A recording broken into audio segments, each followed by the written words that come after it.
Hi ನಮಸ್ತೆ ಎಲ್ಲರಿಗೂ Kannada YouTube channel ಸ್ವಾಗತ. ಸೊ ಇಂದಿನ ಸೆಷನಲ್ಲಿ ನಾವೇನು ನೋಡೋಣ ಅಂತ ಹೇಳಿದ್ರೆ ಇಂದಿನ ಮೀನ್ಸ್ ಫೆಬ್ರವರಿ 19 ಪ್ರಚಲಿತ ಘಟನೆಗಳಲ್ಲಿ ಕಂಡುಬರ್ತಕ್ಕಂಥ ಟಾಪ್ 30 ಕರೆಂಟ್ ಅಫೇರ್ಸ್ ಪ್ರಶ್ನೆಗಳನ್ನ ಈ ಒಂದು ಸೆಷನಲ್ಲಿ ನಾವು ಡಿಸ್ಕಷನ್ ಮಾಡೋಣ, ಸರಿನಾ?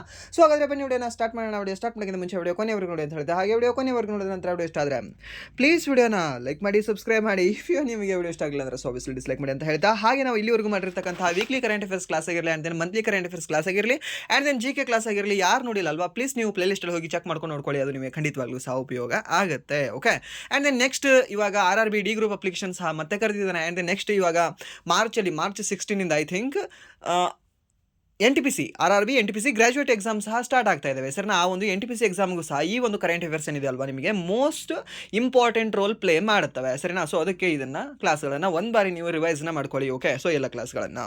ಸೊ ಹಾಗಾದರೆ ಬನ್ನಿ ಮೊದಲ ಪ್ರಶ್ನೆ ಏನಿದೆ ಅಂತ ನೋಡೋಣ. ಏನಿದೆ ಮೊದಲ ಪ್ರಶ್ನೆ? ಪ್ರತಿಷ್ಠಿತ BBC Indian sports women of the year 2025 ಪ್ರಶಸ್ತಿಯನ್ನು ಗೆದ್ದ ಆಟಗಾರ್ತಿ ಯಾರು ಅಂತ ಕೇಳಿದ್ದಾನೆ. ಓಕೆ, ಸೊ ಯಾವ ಪ್ರಶಸ್ತಿ sir? BBC Indian sports women of the year ಪ್ರಶಸ್ತಿ ಅಂತ ಹೇಳಿದ್ದಾರೆ, ಸರಿನಾ? ಸೊ ಹಾಗಾದರೆ ಇದು ಪ್ರತಿ ವರ್ಷ ನೀಡ್ತಾರಾ ಸರ್? ಹೌದು, ಪ್ರತಿ ವರ್ಷ ನೀಡ್ತಾರೆ ಸರ್. ಹಾಗಾದರೆ 2025 ಯಾಕೆ ಓದಬೇಕು? 2026 ಇದೆಯಲ್ವಾ ಇವಾಗ.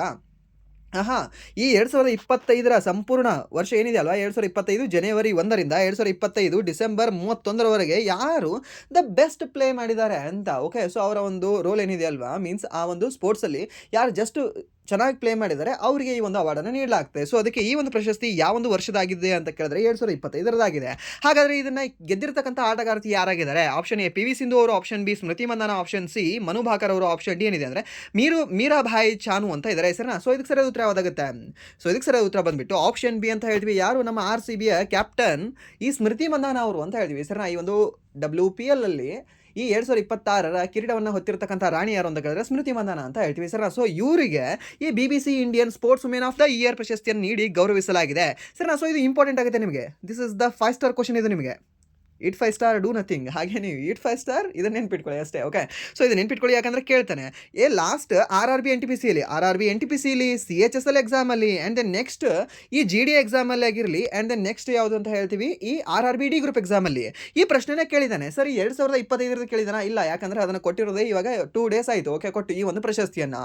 ಬಟ್ 2024 ಕೇಳಿದ್ದ. ಹಾಗಾದರೆ 2024 Indian BBC sports women of the year ಪ್ರಶಸ್ತಿಯನ್ನು ಪಡೆದಿರತಕ್ಕಂಥ ವ್ಯಕ್ತಿ ಯಾರು ಅಂತ ಕೇಳಿದ್ರೆ ಆವಾಗಲೂ ಹೇಳಬೇಕಾಗಿತ್ತು ಮನು ಭಾಕರ್ ಅವರು ಅಂತ. ಓಕೆ, ಯಾರು? ಮನು ಭಾಕರ್ ಅವರು ಅಂತ. ಇವರು ಮನು ಭಾಕರ್ ಅವರು ತೊಗೊಂಡಿದ್ದು 2024 2024 ಅವಧಿದು. ಆ್ಯಂಡ್ ದೆನ್ 2025 ಅವಧಿ ತೆಗೆದುಕೊಂಡವರು ಯಾರು ಅಂತ ಕೇಳಿದ್ರೆ ನಮ್ಮ RCBಯ ಕ್ಯಾಪ್ಟನ್ ಸ್ಮೃತಿ ಮಂದಾನ ಅವರು ಅಂತ ಹೇಳ್ತೀವಿ. ಆ್ಯಂಡ್ ದೆನ್ ಸ್ಮೃತಿ ಮಂದಾನ ಯಾವುದಕ್ಕೆ ಸಂಬಂಧಪಟ್ಟಿದ್ದಾರೆ ಸರ್? ಕ್ರಿಕೆಟ್ಗೆ ಸಂಬಂಧಪಟ್ಟಿದ್ದಾರೆ. ಕ್ರಿಕೆಟ್ ಯಾರು ನೋಡಲ್ಲ ಅವರಿಗೆ ಹೇಳ್ತಾ ಇದ್ದೀನಿ. ಆ್ಯಂಡ್ ದೆನ್ ಮನು ಭಾಕರ್ ಅವರು ಶೂಟಿಂಗ್ಗೆ ಸಂಬಂಧಪಟ್ಟಿದ್ದಾರೆ. ಆ್ಯಂಡ್ ದೆನ್ ರೀಸೆಂಟಾಗಿ ಏಷ್ಯನ್ ರೈಫಲ್ ಚಾಂಪಿಯನ್ಶಿಪ್ ಆಯ್ತಲ್ವಾ, ಎಲ್ಲೇ ಆಯಿತು ಸರ್? ನವದೆಹಲಿಯಲ್ಲಿ ಆಗಿದೆ. ಎಲ್ಲಿ? ಈ ಒಂದು ನವದೆಹಲಿ ಅಂತ ಹೇಳ್ತೀವಿ. ಓಕೆ, ಅದು ನವದೆಹಲಿ. ಈ ನವದೆಹಲಿಯಲ್ಲಿ ಆಗಿರ್ತಕ್ಕಂಥ ಏಷ್ಯನ್ ಶೂಟಿಂಗ್ ಚಾಂಪಿಯನ್ಶಿಪ್ನಲ್ಲಿ ಈ ಬೆಳ್ಳಿ ಪದಕವನ್ನು ಎಷ್ಟು ಮೀಟರ್ನಲ್ಲಿ 25 ಮೀಟರ್ ರೈಫಲ್ ಶೂಟಿಂಗ್ನಲ್ಲಿ ಬೆಳ್ಳಿ ಪದಕವನ್ನು ಗೆದ್ದಿರತಕ್ಕಂಥ ಆಟಗಾರ್ತಿಯಾಗಿದ್ದಾರೆ ಯಾರು ಅಂತ ಕೇಳಿದ್ರೆ ಇವನು ಮನು ಭಾಕರ್ ಅವರು ಅಂತ ಹೇಳ್ತೀವಿ sir. And then sir Mirabai Chanu ಎದಕ್ಕೆ ರಿಲೇಟೆಡ್ ಇದ್ದಾರೆ? ಇವರು ರಿಲೇಟೆಡ್ ಆಗಿರ್ತಕ್ಕಂಥದ್ದು ಇದಕ್ಕೆ ಯಾವುದು ವೇಟ್ ಲಿಫ್ಟಿಂಗ್ಗೆ ಅಂತ ಹೇಳ್ತೇವೆ ಸರಿನಾ? ಸೊ ಇದನ್ನು ಸಹ ನೆನ್ಪಿಟ್ಕೊಳ್ಳಿ, ಯಾಕೆಂದರೆ ಇಲ್ಲಿ ನಿಮಗೆ ಸ್ಟಾಟಿಕಲ್ಲಿ ಸಹ ಪ್ರಶ್ನೆಗಳು ಬರ್ಬೋದು, ಸೊ ನಿಮಗೆ ಯೂಸ್ ಆಗಬೇಕು. ಆ್ಯಂಡ್ ದೆನ್ ಕರೆಂಟ್ ಅಫೇರ್ಸಲ್ಲಿ ಪ್ರಶ್ನೆಗಳು ಬರ್ಬೋದು, ನಿಮಗೆ ಯೂಸ್ ಆಗಬೇಕು. ಸೊ ಒಟ್ಟಿನಲ್ಲಿ ಕ್ಲಾಸಿಂದ ನಿಮಗೆ ಯೂಸ್ ಆಗಬೇಕಷ್ಟೇ. Okay, that's a final thing. ಹಾಗಾದರೆ ಬನ್ನಿ ನೆಕ್ಸ್ಟ್ ಎರಡನೇ ಪ್ರಶ್ನೆ ಏನಿದೆ ಅಂತ ನೋಡೋಣ. ಏನಿದೆ ಎರಡನೇ ಪ್ರಶ್ನೆ? ಇತ್ತೀಚೆಗೆ BBC emerging player of the year ಪ್ರಶಸ್ತಿ ಪಡೆದ ದಿವ್ಯಾ ದೇಶ್ಮುಖ್ ಯಾವ ಕ್ರೀಡೆಗೆ ಸಂಬಂಧಿಸಿದ್ದಾರೆ ಅಂತ ಕೇಳಿದ್ದಾನೆ ಸರ್. ಏನು ಸರ್ ಇವಾಗಲೇ ನೀವು ಸ್ಮೃತಿ ಮಂದಾನ ಅಂತ ಹೇಳಿದ್ರಿ, ಬಟ್ ಇಲ್ಲಿ ನೋಡಿದ್ರೆ ದಿವ್ಯಾ ದೇಶ್ಮುಖ್ ಅಂತ ಇದೆಯಲ್ಲ. ಬಟ್ ಕ್ವಶನ್ ನೀವು ಸರಿಯಾಗಿ ನೋಡ್ಕೊಳ್ಳಿ ಅಲ್ಲ, ಏನಿದೆ BBC ಎಮರ್ಜಿಂಗ್ ಪ್ಲೇಯರ್ ಅಂತ ಇದೆ. ಓಕೆ, ಏನು emerging player of the year ಪ್ರಶಸ್ತಿಯನ್ನು ಪಡೆದಿರತಕ್ಕಂಥ ಆಟಗಾರ್ತಿ ಯಾರು ಅಂತ ಕೇಳಿದ್ರೆ ದಿವ್ಯಾ ದೇಶ್ಮುಖ್ ಅವರು. ಓಕೆ, ಸೊ ಎಮರ್ಜಿಂಗ್ ಪ್ಲೇಯರ್ ಅಂತ ಕೇಳಿದ್ರೆ ದಿವ್ಯಾ ದೇಶ್ಮುಖ್ ಅವರು. ಅಥವಾ ನಿಮಗೆ ಈ ಪ್ರಶ್ನೆನ ಬಿಟ್ಟು ಬೇರೆ ಕೇಳ್ಬೋದು, ಯಾವುದು sports women of the year ಅಂತ. ಅವಾಗಲೂ ಹೇಳಬೇಕಾಗಿದೆ ಸ್ಮೃತಿ ಮಂದಾನ ಅಂತ. ಹಾಗಾದ್ರೆ ಈ ಒಂದು ದಿವ್ಯಾ ದೇಶ್ಮುಖ್ ಅವರು ಯಾವ ಒಂದು ಕ್ರೀಡೆಗೆ ಸಂಬಂಧಪಟ್ಟಿದ್ದಾರೆ ಸರ್ ಇವಾಗ? ಸೊ ಇವರು 19 ವರ್ಷದ ಬೆಡಗಿ ಆಗಿದ್ದಾರೆ. ಸೊ ಇವರು ಮಹಾರಾಷ್ಟ್ರದ ಹುಡುಗಿ ಆಗಿದ್ದಾರೆ. ಸೊ ಇವರು ಚೆಸ್ಗೆ ಸಂಬಂಧಪಟ್ಟಿದ್ದಾರೆ. ಓಕೆ, ಆ್ಯಂಡ್ ದೆನ್ ಇವರು ಈ women FIDE chess world cup ಅನ್ನು ಗೆದ್ದಿರತಕ್ಕಂಥ ಆಟಗಾರ್ತಿ ಸಹ ಆಗಿದ್ದಾರೆ ನಮ್ಮ ಭಾರತೀಯರು. ಓಕೆ, ಯಾರು ಅಂತ ಕೇಳಿದ್ರೆ ಒಂದು ದಿವ್ಯಾ ದೇಶ್ಮುಖ್ ಅವರು ಅಂತ ಹೇಳ್ತೀವಿ. ಓಕೆ, ಸೊ ಇದನ್ನ ನೆನ್ಪಿಟ್ಕೊಳ್ಳಿ, ಇದನ್ನು ಸಹ ನಿಮಗೆ ಕೇಳೋ ಚಾನ್ಸಸ್ ಇರುತ್ತೆ. ಆ್ಯಂಡ್ ನೆಕ್ಸ್ಟ್ ಪ್ರಶ್ನೆ, American academy of forensic sciences ನ ಫೆಲೋ ಆಗಿ ಆಯ್ಕೆಯಾದ ಭಾರತೀಯ ವಿಜ್ಞಾನಿ ಡಾಕ್ಟರ್ JS ಸೆಹರಾವತ್ ಯಾವ ವಿಶ್ವವಿದ್ಯಾಲಯದವರಾಗಿದ್ದಾರೆ ಅಂತ ಕೇಳಿದ್ದಾನೆ ಸರ್. ಯಾವ ವಿಶ್ವವಿದ್ಯಾಲಯ ಸರ್ ಇದು? Sir that is Punjab university. ಹೌದಾ? ಈ ಒಂದು ಪಂಜಾಬ್ ಯೂನಿವರ್ಸಿಟಿ ಅಂತ ಹೇಳ್ತೀವಿ. ಯಾವುದು? ಈ ಒಂದು ಪಂಜಾಬ್ ಯೂನಿವರ್ಸಿಟಿಗೆ ಇವರು ಸಂಬಂಧವನ್ನು ಪಟ್ಟಿದ್ದಾರೆ. ಓಕೆ, ಯಾರು? ಈ ಡಾಕ್ಟರ್ JS ಸೆಹರಾವತ್ ಅವರು. ಯಾಕೆ ಇವರು ಇಂಪಾರ್ಟೆಂಟ್ ಆಗ್ತಾರೆ? ಯಾಕೆ ಅಂತ ಕೇಳಿದ್ರೆ ಈ ಒಂದು ಅಮೆರಿಕನ್ ಅಕಾಡೆಮಿಕ್ ಆಫ್ ಫೋರೆನ್ಸಿಕ್ ಸೈನ್ಸ್ನ ಫೆಲೋ ಆಗಿ ಇವರು ಆಯ್ಕೆಯಾಗಿದ್ದಾರೆ. ಯಾರು? ಈ ವಿಜ್ಞಾನಿಯಾಗಿರ್ತಕ್ಕಂಥ JS ಸೆಹರಾವತ್ ಅವರು. ಓಕೆ, ಇದನ್ನು ಸಹ ನೆನ್ಪಿಟ್ಕೊಳ್ಳಿ, ಇದು ಸಹ ನಿಮಗೆ ಇಂಪಾರ್ಟೆಂಟ್ ಆಗ್ತದೆ. ಅಂಡ್ ನೆಕ್ಸ್ಟ್ ಪ್ರಶ್ನೆ, ರಕ್ಷಣಾ ಸಚಿವ ರಾಜನಾಥ್ ಸಿಂಗ್ ಅವರು ಇತ್ತೀಚೆಗೆ ಮೌಂಟೇನ್ ರಾಡಾರ್ ಮತ್ತು ಮಿಸೈಲ್ ಇಂಟಿಗ್ರೇಷನ್ ಫೆಸಿಲಿಟಿಯನ್ನು ಎಲ್ಲಿ ಉದ್ಘಾಟನೆ ಮಾಡಿದರು ಅಂತ ಕೇಳಿದ್ರೆ, mountain radar and then missile integration ಎಲ್ಲಿ ಉದ್ಘಾಟನೆ ಮಾಡಿರ್ಬೋದು ಸರ್ ಇವರು? ಎಲ್ಲಿ? ಹೈದರಾಬಾದಲ್ಲಿ, ಬೆಂಗಳೂರಲ್ಲಿ, ಪುಣೆಯಲ್ಲಿ, ಮತ್ತೆ ಆಪ್ಷನ್ ಡಿ ಏನಿದೆ ಅಂತಂದ್ರೆ ವಿಶಾಖಪಟ್ಟಣಂ ಅಂತ ಇದೆ. ಓಕೆ, ಇದು ಸರಿ ಉತ್ತರ ಯಾವುದಾಗುತ್ತೆ ಸರ್? ಏನು ಸರ್, ಕ್ವಶನ್ ಇನ್ನೊಮ್ಮೆ ಹೇಳ್ಬೋದಾ? ಓಕೆ, ಹೇಳವಲ್ಲ. ಏನು? Mountain radar and missile integration ಫೆಸಿಲಿಟಿಯನ್ನು ಎಲ್ಲಿ ಉದ್ಘಾಟನೆ ಮಾಡಿದರು? ಎಲ್ಲಿ ಎಲ್ಲಿ ಎಲ್ಲಿ ಎಲ್ಲಿ ಎಲ್ಲಿ ಸರ್? ಎಲ್ಲಿ ಅಂತ ಕೇಳಿದ್ರೆ ಸರ್, ನಮ್ಮ ಕರ್ನಾಟಕದಲ್ಲಿ, ನಮ್ಮ ಬೆಂಗಳೂರಲ್ಲಿ ಇದನ್ನು ಉದ್ಘಾಟನೆ ಮಾಡಿದ್ದಾರೆ. ಯಾವುದು? ಈ ಒಂದು mountain radar and missile integration facility.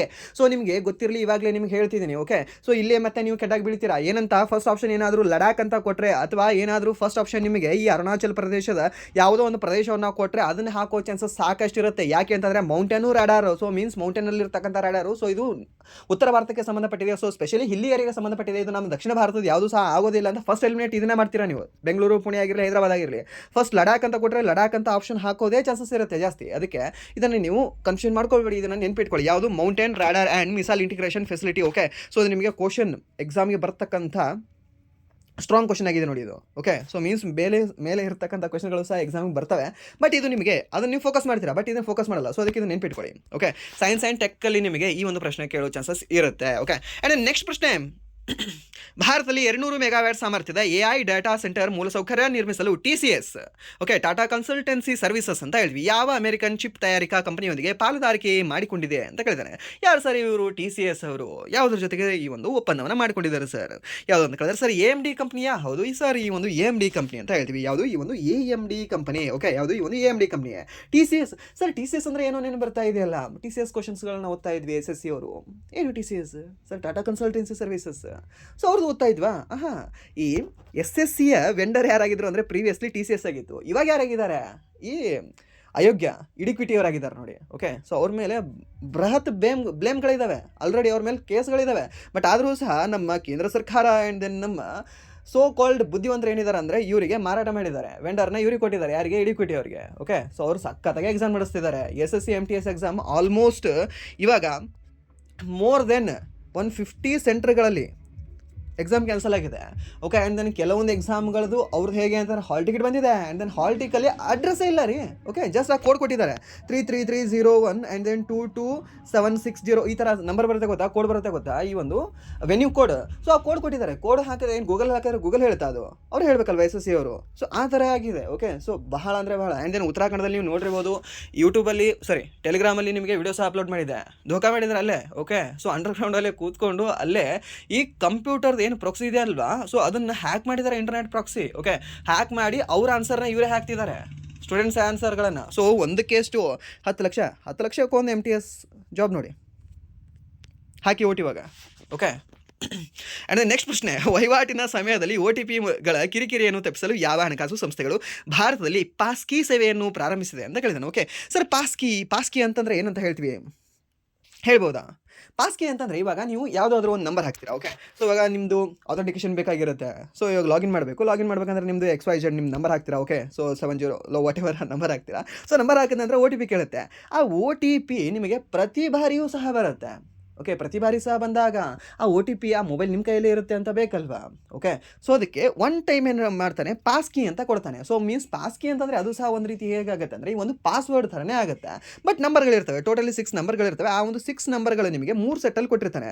ಆ 3 ಸೆಟ್ಟದ ಯಾವುದಾದ್ರೂ 6 ನಂಬರ್ಸ್ ನೀವು ಹಾಕಿದರೂ ಸಹ ಓಪನ್ ಆಗುತ್ತೆ. ಓಕೆ, ಸೊ ಮೀನ್ಸ್ 1 2 3 4 5 6 ಇಲ್ಲ ಅಂತಂದರೆ 7 8 9 3 2 1 and then 1 2 7 6 7 2. So like that ಈ ಥರ 3 ನಿಮಗೆ ಡಿಫ್ರೆಂಟ್ ನಂಬರ್ಗಳನ್ನು ಕೊಡ್ತಾನೆ. ಸೊ ಆ ರೀತಿ ಪಾಸ್ಕಿಗಳ ಸೇವೆಯನ್ನು ಪ್ರಾರಂಭ ಮಾಡಿರ್ತಕ್ಕಂಥ ಒಂದು ಸಂಸ್ಥೆ ಯಾವುದು ಅಂತ ಕೇಳಿದಾನೆ. ಯಾವ ಸಂಸ್ಥೆ ಸರ್ ಇದು? ಸರ್ ದ್ಯಾಟ್ ಈಸ್ ಯಾವುದು ಅಂತ ಕೇಳಿದ್ರೆ ಒಂದು ಮಾಸ್ಟರ್ ಕಾರ್ಡ್ ಮತ್ತು ವೀಸಾ ಅಂತ ಹೇಳ್ತೀವಿ. ಯಾವುದು? ಒಂದು ಮಾಸ್ಟರ್ ಕಾರ್ಡ್ ಮತ್ತು ವೀಸಾ ಸಂಸ್ಥೆ ಭಾರತದಲ್ಲಿ ಪಾಸ್ಕಿ ಸೇವೆಯನ್ನು ಆರಂಭಿಸಿದೆ. ಓಕೆ, ಸೊ ಅದಕ್ಕೆ ಅವರನ್ನು ಮಾಸ್ಟರ್ ಕಾರ್ಡ್ ಅಂತ ಹೆಸರಿಟ್ಕೊಂಡಿದ್ದಾರೆ. ಮಾಸ್ಟರ್ ಇದ್ದಾರೆ ಅವರು, ಸೊ ಅದಕ್ಕೆ ಬುದ್ಧಿವಂತರಿದ್ದಾರೆ. ಆ್ಯಂಡ್ ನೆಕ್ಸ್ಟ್ ಪ್ರಶ್ನೆ, ರಾಷ್ಟ್ರೀಯ ಹಸಿರು ನ್ಯಾಯಾಧೀಕರಣವು ಯಾವುದು? ನ್ಯಾಷನಲ್ ಗ್ರೀನ್ ಟ್ರಿಬ್ಯುನಲ್ ಇತ್ತೀಚೆಗೆ ಯಾವ 80,000 ಕೋಟಿ ಮೊತ್ತದ ಬೃಹತ್ ಮೂಲಸೌಕರ್ಯ ಯೋಜನೆಗೆ ಅನುಮೋದನೆಯನ್ನ ನೀಡಿದೆ ಅಂತ ಕೇಳಿದ್ದಾನೆ. ಸರ್ ಯಾವುದಕ್ಕೆ ಅನುಮೋದನೆ ನೀಡಿದೆ ಸರ್ ಇದು? ಗ್ರೇಟ್ ನಿಕೋಬಾರ್ ಐಲ್ಯಾಂಡ್ ಪ್ರಾಜೆಕ್ಟ್ಗೆ ಈ ಮೊತ್ತವನ್ನು ನೀಡಿದೆ. ಯಾರು? ಈ ಒಂದು ನ್ಯಾಷನಲ್ ಗ್ರೀನ್ ಟ್ರಿಬ್ಯೂಟರಿ ಅಂತ ಹೇಳ್ತೀವಿ ಸರ್. ಸೊ ಇದು ನೆನಪಿಟ್ಕೊಳ್ಳಿ, ಇದು ನಿಮಗೆ ಕೇಳೋ ಚಾನ್ಸಸ್ ಇರುತ್ತೆ. ಬಟ್ ಇಲ್ಲಿ ನೀವು ಕನ್ಫ್ಯೂಷನ್ ಆಗಬೇಡಿ. Okay, so great Nicobar island project ಇದೆ ಇದು. ಸೊ ಗ್ರೇಟ್ ಅಂಡಮಾನ್ ಏನಾದರೂ ಪ್ರಾಜೆಕ್ಟ್ ಯೋಜನೆ ಅಂತ ಕೊಟ್ಟರೆ ಅದು ರಾಂಗ್ ಆಗುತ್ತೆ. ಬಟ್ ಎಕ್ಸಾಕ್ಟ್ ವರ್ಡ್ ನಿಮಗೆ ಕೇಳ್ತಾನೆ. ಓಕೆ, ಎಕ್ಸಾಕ್ಟ್ ಸೆಂಟೆನ್ಸ್ ನಿಮಗೆ ಕೇಳ್ತಾನೆ. ಏನಂತ ಹೇಳಬೇಕು sir? That is great Nicobar island project ಅಂತ ಹೇಳ್ತೀವಿ ಸರ್. ಏನಂತ ಹೇಳ್ತೀವಿ? ಒಂದು ಐಲ್ಯಾಂಡ್ ಅಂತ ಪ್ರಾಜೆಕ್ಟ್ ಅಂತ ಹೇಳ್ತೀವಿ ಅಂತಾನೆ. ಎಸ್, ಅಲ್ಲಿ ಸೈಲೆಂಟ್ ಆಗುತ್ತೆ. ಅಂದರೆ ನೆಕ್ಸ್ಟ್ ಪ್ರಶ್ನೆ, L&T ಕಂಪನಿಯ ನಾಭಾ ಪವರ್ ಲಿಮಿಟೆಡ್ ಅನ್ನು ಯಾವ ಕಂಪನಿಯು ಸ್ವಾಧೀನಪಡಿಸಿಕೊಂಡಿದೆ ಅಂತ ಕೇಳಿದ್ದೇನೆ. L&T tractor ಕೇಳಿರ್ತೀರಲ್ವ, L&T. ಸೊ ಅದೇ ಒಂದು L&T ನೋಡಿ, ಇದು ಸಹ ಅವ್ರದ್ದು ಸಬ್. ಓಕೆ, ಸೊ ಯಾವ ಒಂದು ಕಂಪನಿ ಸ್ವಾಧೀನ ಪಡೆದುಕೊಂಡಿದೆ ಅವ್ರದ್ದು ನಾಭಾ ಪವರ್ ಲಿಮಿಟೆಡ್ ಅನ್ನ? ಸೊ ಯಾರು ಅಂತ ಕೇಳಿದ್ರೆ ಒಂದು ಟೊರೆಂಟ್ ಪವರ್ ಅವರು ಅವರ ಒಂದು ಪವರ್ನ ಸ್ವಾಧೀನವನ್ನು ಪಡ್ಕೊಂಡಿದ್ದಾರೆ. ಹೆಸರನ್ನ ಯಾವ ಪವರ್ ಅನ್ನ? ಈ ಒಂದು ನಾಭಾ ಪವರ್ ಲಿಮಿಟೆಡ್ ಅಂತ ಹೇಳ್ತೀವಿ. ಯಾರು? ಈ ಒಂದು ಟೊರೆಂಟ್ ಪವರ್ ಅವ್ರದ್ದು. ಯಾರ್ದು? ಈ L&T ಕಂಪನಿ ಅಂತ ಹೇಳ್ತೀವಿ. ಹೆಸರನ್ನ ಯಾವುದು? L&T company. ಆ್ಯಂಡ್ ನೆಕ್ಸ್ಟ್ ಪ್ರಶ್ನೆ ಸರ್, ಜನವರಿ 2026ರಲ್ಲಿ ಭಾರತದ ಸಗಟು ಬೆಲೆ ಸೂಚ್ಯಂಕ WPI ನ ಹಣದುಬ್ಬರ ಎಷ್ಟಿತ್ತು ಅಂತ ಕೇಳಿದಾನೆ. ಎಷ್ಟಾಗಿತ್ತು ಸರ್? ಇದು ಎಸ್ಟರ್ಡೇ ಕ್ಲಾಸಲ್ಲಿ ಸಹ ನಿಮಗೆ ಹೇಳಿದ್ದೆ. So ಎಷ್ಟಾಗಿತ್ತು sir? 1.81% ಆಗಿತ್ತು ಅಂತ ಎಸ್ಟರ್ಡೇ ಹೇಳಿದಿರಾ, ಮತ್ತೆ ಕ್ವಶನ್ ತಂದಿದ್ದೀರಾ ಅಂದರೆ ಇದು ಇಂಪಾರ್ಟೆಂಟ್ ಆಗುತ್ತೆ ನಿಮಗೆ ಎಕನಾಮಿಕ್ಸ್ ಕರೆಂಟ್ ಅಫೇರ್ಸಲ್ಲಿ. So specially RRB NTPC graduate ಎಕ್ಸಾಮ್ಗೆ. ಓಕೆ, ಯಾಕಂದರೆ ನಿಮಗೆ ಅಲ್ಲಿ ಈ ಎಕನಾಮಿಕ್ಸ್ ಕರೆಂಟ್ ಅಫೇರ್ಸನ್ನು ಜಾಸ್ತಿ ಫೋಕಸ್ ಮಾಡ್ತಾನೆ. ಓಕೆ, ಫಸ್ಟ್ ಆಗ್ತಾ ಇತ್ತು ಅಂದರೆ ಪ್ಲೀಸ್ ನೀವು ನಿಧಾನವಾಗಿ ಕ್ಲಾಸ್ ಇಟ್ಕೊಂಡು ಕೇಳಿ. ಆ್ಯಂಡ್ ನೆಕ್ಸ್ಟ್ ಪ್ರಶ್ನೆ, ರಾಷ್ಟ್ರೀಯ ಹೆದ್ದಾರಿಗಳಲ್ಲಿ ಪರಿಸರ ಸ್ನೇಹಿ ಮೂಲಸೌಕರ್ಯಕ್ಕಾಗಿ ಜೇನುನೊಣ ಕಾರಿಡಾರ್ಗಳನ್ನು, ಈ ಬಿ ಕಾರಿಡಾರ್ಸ್ಗಳನ್ನು ಅಭಿವೃದ್ಧಿಪಡಿಸುವ ಉಪಕ್ರಮವನ್ನು ಯಾರು ಪ್ರಾರಂಭಿಸಿದ್ದಾರೆ ಅಂತ ಕೇಳಿದ್ದೇನೆ ಸರ್. ನೀವು ಒಂದು ಬಿ ಕಾರಿಡಾರ್ಸನ್ನು ಉಪಕ್ರಮವನ್ನು ಯಾರು ಪ್ರಾರಂಭ ಮಾಡಿದ್ದಾರೆ ಸರ್? ಅದು ಯಾರು ಅಂತಾರೆ ಸರ್? ದ್ಯಾಟ್ ಈಸ್ ಯಾರು ಸರ್? ಈ NHAI national highway authority of India ಅಂತ ಹೇಳ್ತೀವಿ ಸರ್. ಯಾವುದು? ಈ ಒಂದು national highway authority of India. Okay, and next ಪ್ರಶ್ನೆ, ಭಾರತೀಯ ನೌಕಾಪಡೆಯ ಮೊದಲ ಸ್ಥಳೀಯ ನಿರ್ಮಿತ ಕೆಡೆಟ್ ತರಬೇತಿ ಹಡಗು ಕೃಷ್ಣ ಇತ್ತೀಚೆಗೆ ಎಲ್ಲಿ ಲಾಂಚ್ ಆಯಿತು ಅಂತ ಕೇಳಿದ್ದೇನೆ ಸರ್. ಎಲ್ಲಿ ಸರ್? ಯಾವುದು? ಈ ಒಂದು ಕೃಷ್ಣ ಅನ್ನೋದೊಂದು ಹಡಗು ಆಗಿದೆ ಅಂತೆ. ಅದು ಎಲ್ಲಿ ಲಾಂಚ್ ಆಗಿದೆ ಸರ್? ಅದು ಲಾಂಚ್ ಆಗಿರೋದು ಈ ಒಂದು L&T ಶಿಪ್ ಯಾರ್ಡ್ ಕಟ್ಟುಪಲ್ಲಿ. ಎಲ್ಲಿ? ಒಂದು L&T ಶಿಪ್ ಯಾರ್ಡ್ ಕಟ್ಟುಪಲ್ಲಿಯಲ್ಲಿ ಇದು ಲಾಂಚ್ ಆಗಿದೆ. ಸೊ ನಮ್ಮ ಕೃಷ್ಣ ಕರ್ನಾಟಕ ಭೇಟಿಯಲ್ಲಿ ಹೋಗಿದ್ದಾನೆ, ಚೆನ್ನಾಗಿ ಹೋಗಿದ್ದಾನೆ ನೋಡಿ. ಓಕೆ, ಇದನ್ನ ನೆನ್ಪಿಟ್ಕೊಳ್ಳಿ, ಕೇಳಬಹುದು, ನಿಮಗೆ ಕೇಳೋ ಚಾನ್ಸಸ್ ಇರುತ್ತೆ. ಅದು ನೆಕ್ಸ್ಟ್ ಪ್ರಶ್ನೆ, ಇಂಡಿಯಾ AI ಇಂಪ್ಯಾಕ್ಟ್ ಸಮ್ಮಿಟ್ ಸಂದರ್ಭದಲ್ಲಿ AI ಪ್ರಿನರ್ಸ್ ಆಫ್ ಇಂಡಿಯಾ ಎಂಬ ಕಾಫಿ ಟೇಬಲ್ ಪುಸ್ತಕವನ್ನು ಬಿಡುಗಡೆ ಮಾಡಿದ ಸಂಸ್ಥೆ ಯಾವುದು ಅಂತ ಕೇಳಿದಾನೆ. ಯಾವ ಸಂಸ್ಥೆ ಇದನ್ನು ಬಿಡುಗಡೆ ಮಾಡಿದೆ ಸರ್? ಇದು ಸರ್ ದ್ಯಾಟ್ ಈಸ್ ನೀತಿ ಆಯೋಗದ ಅಡಿಯಲ್ಲಿ ಒಂದು ಅಟಲ್ ಇನೋವೇಷನ್ ಮಿಷನ್ ಏನಿದೆ ಅಲ್ವಾ, ಈ ಒಂದು ಸಂಸ್ಥೆ AI ಪ್ರಿನರ್ಸ್ ಆಫ್ ಇಂಡಿಯಾ ಎಂಬ ಒಂದು ಕಾಫಿ ಟೇಬಲ್ ಪುಸ್ತಕವನ್ನು ಬಿಡುಗಡೆ ಮಾಡಿದೆ.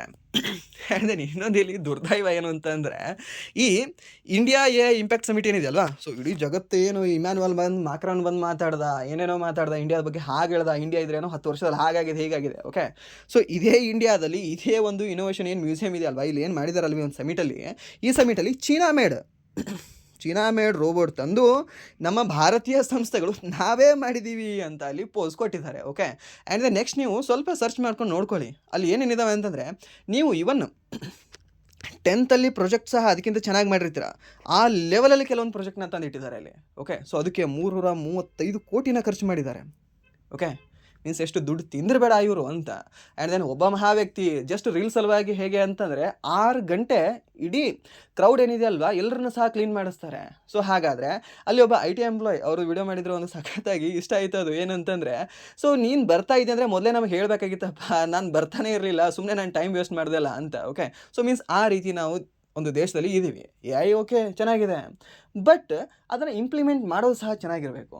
ಜಸ್ಟ್ ನಾಮಾವಸ್ಥೆ ಆಗಬಾರ್ದು ಯಾವುದೂ ಸಹ. ಓಕೆ, ಸೊ ಬಟ್ ಇಲ್ಲಿ ನಿಮಗೆ ಎಕ್ಸಾಮಲ್ಲಿ ಒಂದು ಮಾರ್ಕ್ಸ್ ಬೇಕು ಸರ್, ಸ್ಯಾಲ್ರಿ ಬೇಕು ಅಷ್ಟೇ. ಬಟ್ ಇದನ್ನು ನೆನ್ಪಿಟ್ಕೊಳ್ಳಿ. ಓಕೆ, ಸೊ ಅದು ಒಂದು ಇಂಡಿಯಾ AI ಇಂಪ್ಯಾಕ್ಟ್ ಸಮಿಟ್ ಸಂದರ್ಭದಲ್ಲಿ AI ಪ್ರಿನರ್ಸ್ ಆಫ್ ಇಂಡಿಯಾ ಕಾಫಿ ಟೇಬಲ್ ಅನ್ನೋ ಪುಸ್ತಕವನ್ನು ಬಿಡುಗಡೆ ಮಾಡಿರ್ತಕ್ಕಂಥ ಸಂಸ್ಥೆ ಯಾವುದು ಅಂತ ಕೇಳಿದ್ರೆ ಈ ಒಂದು ಅಟಲ್ ಇನೋವೇಷನ್ ಮಿಷನ್ ಅಂತ ಹೇಳ್ತೀವಿ. ಓಕೆ, ಆ್ಯಂಡ್ ನೆಕ್ಸ್ಟ್ ಪ್ರಶ್ನೆ, ಈ ಒಂದು ರೈತರಿಗೆ ಡಿಜಿಟಲ್ ಸಹಾಯ ನೀಡುವ ಭಾರತ್ ವಿಸ್ತಾರ ಯೋಜನೆಯನ್ನು ಕೃಷಿ ಸಚಿವರಾದ ಶ್ರೀ ಶಿವರಾಜ್ ಸಿಂಗ್ ಚೌಹಾಣ್ ಯಾವ ನಗರದಲ್ಲಿ ಬಿಡುಗಡೆ ಮಾಡಿದರು ಅಂತ ಕೇಳಿದ್ದೇನೆ ಸರ್. ಯಾವ ನಗರದಲ್ಲಿ ಇದನ್ನು ಭಾರತ ವಿಸ್ತಾರನ ಬಿಡುಗಡೆ ಮಾಡಿದ್ದಾರೆ ಸರ್? ಯಾರು ಅಂತ ಕೇಳಿದ್ರೆ ಒಂದು ಕೃಷಿ ಸಚಿವ ಶಿವರಾಜ್ ಸಿಂಗ್ ಚೌಹಾಣ್.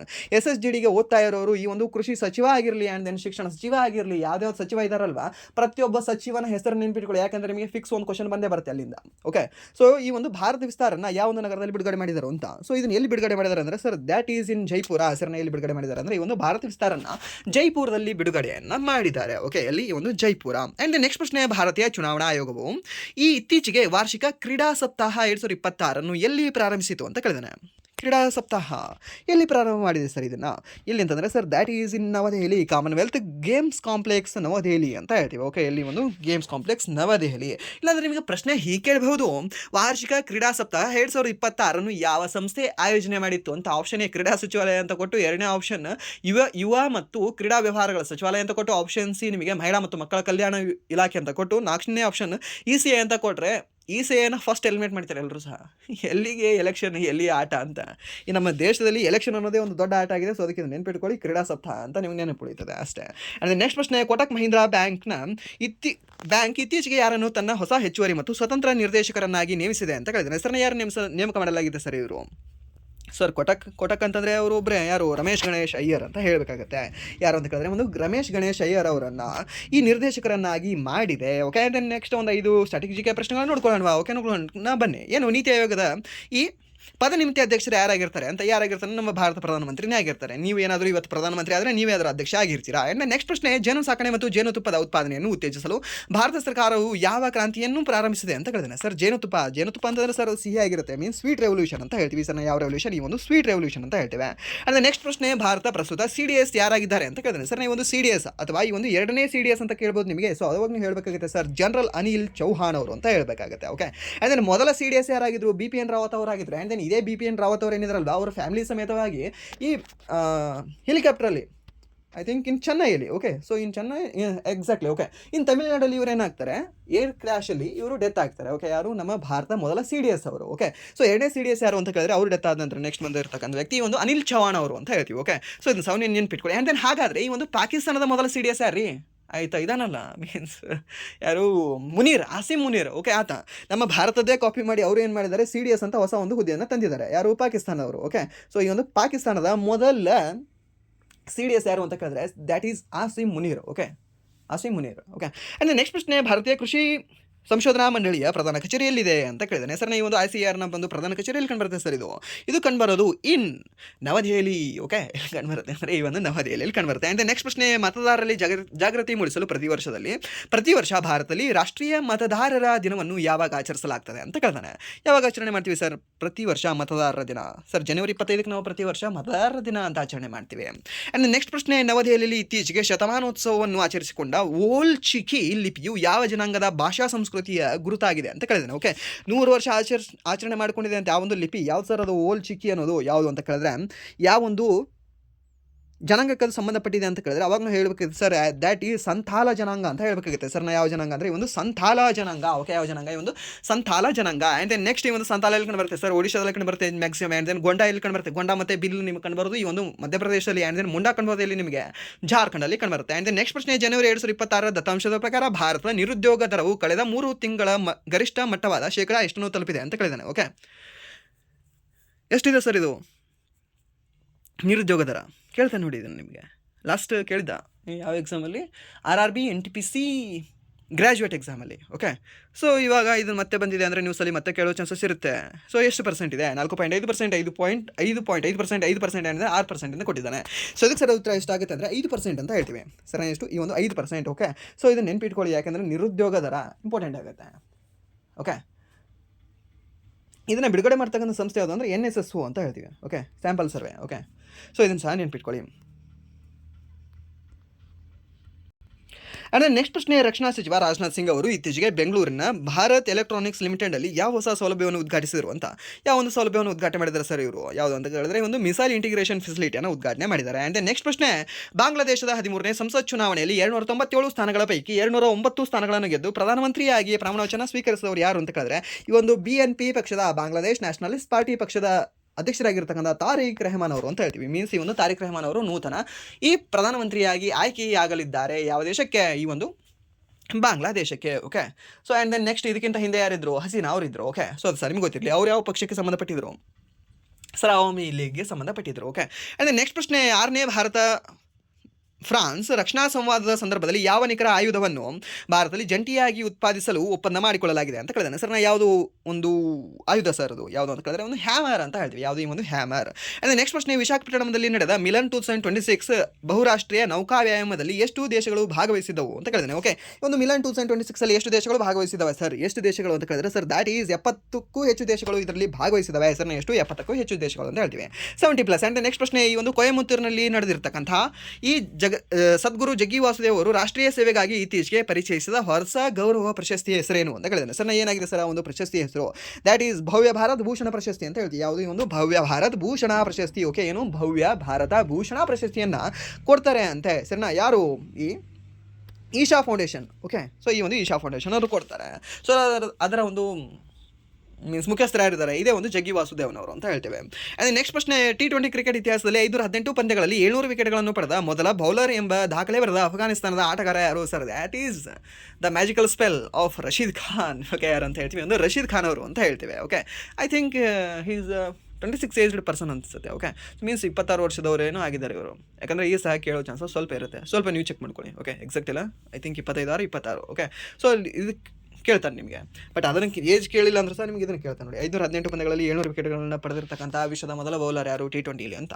ಅದು ಯಾರು ಅಂತ ಕೇಳಿದ್ರೆ ಸರ್ ರಶೀದ್ ಖಾನ್ ಅವರು ಅಂತ ಹೇಳಬೇಕಾಗುತ್ತೆ. ಓಕೆ, ಆ್ಯಂಡ್ ನೆಕ್ಸ್ಟ್ ಪ್ರಶ್ನೆ, ರಣಜಿ ಟ್ರೋಫಿ ಇತಿಹಾಸದಲ್ಲಿ 147 ಇನ್ನಿಂಗ್ಸ್ಗಳಲ್ಲಿ 10,000 ರನ್ಗಳನ್ನು ಪೂರೈಸುವ ಮೂಲಕ ಅತಿ ವೇಗವಾಗಿ ಈ ಮೈಲಿಗಲ್ಲನ್ನು ತಲುಪಿದ ಜಮ್ಮು ಕಾಶ್ಮೀರದ ಬ್ಯಾಟ್ಸ್ಮನ್ ಯಾರು ಅಂತ ಕೇಳಿದಾನೆ. ಸರ್ ಯಾರು ಸರ್ ಅವರು? ಯಾರು ಅಂತಂದರೆ ಸರ್ ದ್ಯಾಟ್ ಈಸ್ ಅದು ಈ ಒಂದು ಪರಾಸ್ ಡೋಗ್ರಾ ಅವರು ಅಂತ ಹೇಳಿದ್ವಿ ಸರ್. ಯಾರು? ಈ ಒಂದು ಪರಾಸ್ ಡೋಗ್ರಾ ಅವರು. ಆ್ಯಂಡ್ ನೆಕ್ಸ್ಟ್ ಪ್ರಶ್ನೆ, ಈ ಒಂದು ಕ್ಲಾಸಿನ ಕೊನೆಯ ಪ್ರಶ್ನೆ ಏನಂತ ಅಂತಂದರೆ, ಆರೋಗ್ಯ ರಕ್ಷಣೆಯಲ್ಲಿ ನೈತಿಕ AI ಅಳವಡಿಸಲು ಆರೋಗ್ಯ ಸಚಿವ JP ನಡ್ಡಾ ಅವರು ಇತ್ತೀಚೆಗೆ ಪ್ರಾರಂಭಿಸಿದ ಸಹಿ ಯೋಜನೆಯ ಪೂರ್ಣ ರೂಪವೇನು ಅಂತ ಕೇಳಿದಾನೆ. ಸರ್ ಏನಾಗಿದೆ ಸರ್ ಈ ಒಂದು ಪೂರ್ಣ ರೂಪ ಏನಾಗಿದೆ ಅಂತ ಕೇಳಿದ್ರೆ ಸರ್ ದ್ಯಾಟ್ ಈಸ್, ಸಹಿ ಅಂತಂದ್ರೆ ಏನು? Ethical AI.